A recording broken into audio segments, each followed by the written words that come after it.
Hello மக்களே, welcome to விஷ் கடப்பரத்து நேச்சர் லவர் லாக்.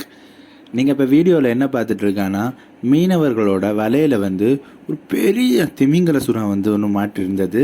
அதை அவங்க எப்படி காப்பாற்றி விடுறாங்கன்னு சொல்லி தான் இந்த வீடியோ முழுசாக பார்க்க போகிறீங்க. தயவுசெய்து வீடியோவை பார்த்துட்டு லைக் பண்ணி ஷேர் பண்ணி விட்டுருங்க. ஏன்னா மீனவர்கள் அவங்களுக்கு தேவையில்லாத மீனை எப்போவுமே பிடிக்க மாட்டாங்க. அதை தான் இந்த வீடியோவில் அவங்க செஞ்சுருக்காங்க. அவங்களுக்கு இந்த திமிங்கல சுறா தேவைப்படாது, அதனால தான் அவங்க அதை ரிலீஸ் பண்ணி விடுறாங்க. வீடியோவை பார்த்தா தயவுசெய்து ஷேர் பண்ணுங்கள்.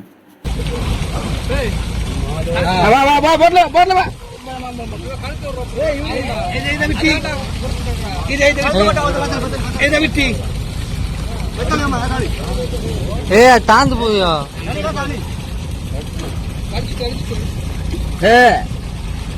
அது விட்டுனா போகாது. அவனோட இப்படி